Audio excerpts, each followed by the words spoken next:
ओम शांति। हम बाबा के बच्चे मास्टर क्रिएटर हैं।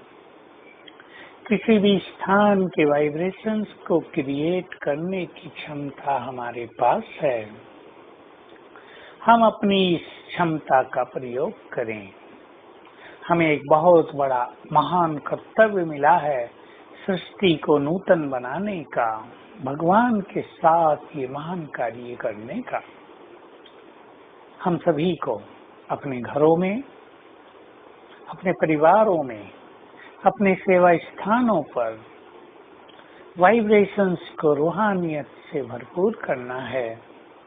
जहाँ रूहानियत के भरे हुए वाइब्रेशंस होते हैं, वहाँ सभी कार्य बिल्कुल सहज हो जाता है। देवकुल की आत्माओं को वहाँ आकर्षण होने लगता है और सेवाओं में वृद्धि होने लगती है। किसी भी स्थान के वाइब्रेशंस यदि रूहानियत से भरपूर हैं, तो वहाँ की सेवाएं दिन दुनी रात चौगुनी बढ़ जाती हैं। इसलिए सेवाओं पर पैसा खर्च करना, बहुत भाग दौड़ करना, इससे भी कहीं सुलभ तरीका है कि हम अपने स्थानों पर रूहानियत का माहौल बनाएं। कैसे बनता है ये माहौल? व्यक्तिगत रूप से भी इसको किया जाए। हम जितना जितना योग युक्त रहते हैं और जितना उस स्थान पर व्यर्थ बातों से मुक्त अंतर्मुखी रहते हैं, रूहानियत का वातावरण बनता जाता है। हम अपने साथियों को आत्मिक दृष्टि से देखते हैं और स्वयं भी शरीरी होने का अभ्यास करते हैं, तो वातावरण में रूहानियत फैलती जाती है। जिस स्थान पर बहुत अच्छा योग अभ्यास होता हो, वहाँ के वाइब्रेशंस रूहानियत से भरपूर सबको आकर्षित करने वाले होते हैं। हमें अपने स्थानों को lighthouse, might house and peace house बना देना है। हमें अपने स्थानों को ऐसा बना देना है जहां आते ही लोगों के विघ्न नष्ट हो जाएं। हमें इन स्थानों को ऐसा बना देना है जहां आते ही मनुष्य के चित्त के अज्ञान, अंधकार, विकारों की छाया समाप्त हो जाए। ये हमारे ऊपर है। तो आइए हम स्वयं को इस कार्य का जिम्मेदार समझते हुए स्वयं में रूहानियत भरें, अपने घर में रूहानियत का माहौल बनाएं और अपने सेवा स्थान को भी रूहानियत की तरंगों से ओतप्रोत करें। हम नियम ले लें कि अब व्यर्थ से हमारा कोई नाता नहीं है।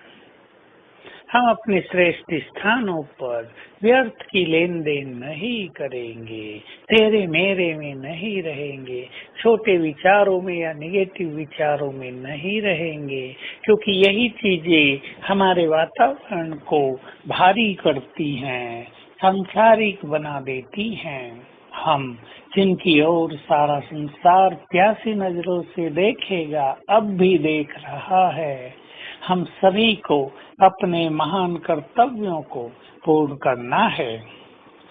हम याद रखेंगे बाबा के वे महावाक्य, बच्चे तुम्हारी सकाश की संसार को बहुत बहुत जरूरत है।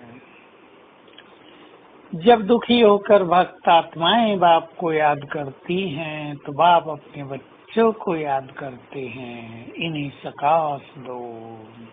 कितने महान हैं हम सभी, जिनके द्वारा भगवान अपना महान कार्य कराना चाहता है। तो हम अपने को सक्षम बनाएं और विशेष रूप से नेपाल में जहाँ त्रासदी आई है, जहाँ अनेक आत्माएं दुखों से भरपूर हो गई हैं, जहाँ उन्हें कोई सहारा नजर नहीं आता है, हम सकाश दें, फरिश्ता बनकर उनके पास पहुँचे, उनके ऊपर आकाश में विचरण करें और उन्हें शांति की और शक्तियों की किरणें दें, ताकि उन्हें कुछ सहारे की अनुभूति हो सके, क्योंकि भगवान को पुकार पुकार के भी वो थकते जाते हैं।